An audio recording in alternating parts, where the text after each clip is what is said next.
Think about the last real argument you had, not a minor disagreement over dinner, a genuine, voices raised, tension in the room fight. 20 minutes later, absolutely nothing has been resolved.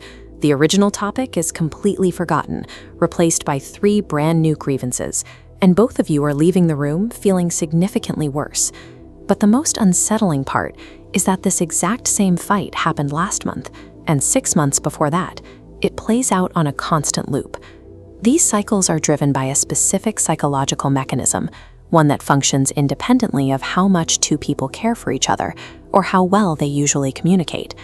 Identifying this mechanism is the first step towards recognizing a spiral before it begins.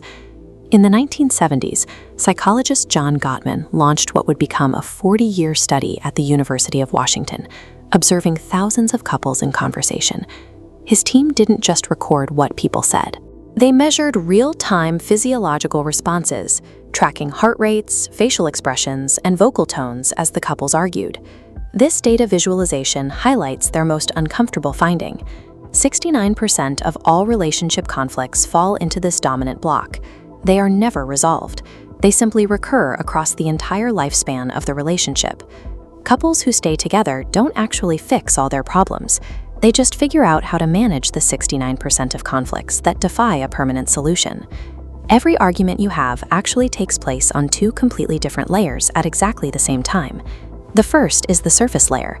This is the visible trigger that started the fight. Unwashed dishes in the sink, someone showing up late, or a passive-aggressive text message. But beneath the waterline lies the underlying need. Almost every conflict is driven by an invisible demand for one of 3 things: a need to feel respected, a need to feel like an equal, or a need to feel safe. When you successfully win a debate about whose turn it was to wash the dishes, you accomplish exactly nothing. You addressed the surface detail, but left the actual psychological hunger completely untouched. The dishes in the sink serve as data for a larger narrative about whether a person's presence and needs are genuinely valued by their partner. When those underlying needs go unmet, the friction stops being purely psychological and triggers a literal biological chain reaction.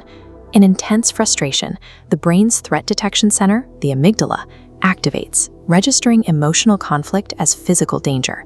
This triggers flooding. Heart rate spikes, cortisol floods the bloodstream, and the prefrontal cortex, responsible for logic, literally powers down. Gottman identified 4 highly destructive communication patterns that emerge during these fights. These aren't personality flaws. They are the automatic behavioral symptoms of a nervous system drowning in stress hormones. These symptoms present as the Four Horsemen: criticism, which attacks identity; contempt, which asserts superiority; defensiveness, which deflects blame; and stonewalling, which is the brain's emergency exit from the conversation. Once this biological flooding takes over, reaching a mutual agreement becomes neurologically impossible.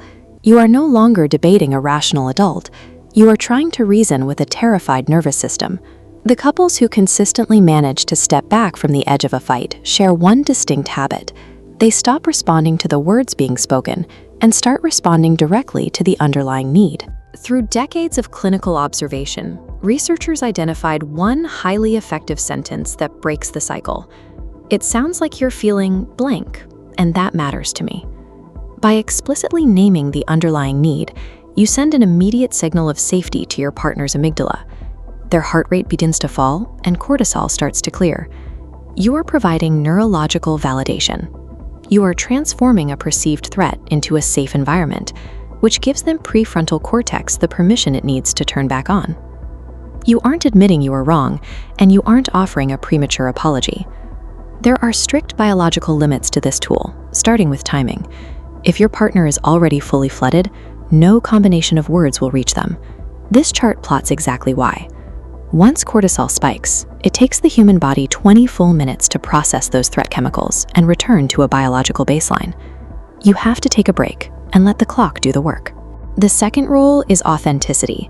If you use this sentence as a manipulative trick just to shut down the argument, their nervous system will instantly detect the insincerity and amplify the threat response. The actual purpose of an argument isn't to perfectly articulate your logic until the other person submits. The goal is to establish enough psychological safety that their brain physically relaxes, making them entirely capable of understanding you.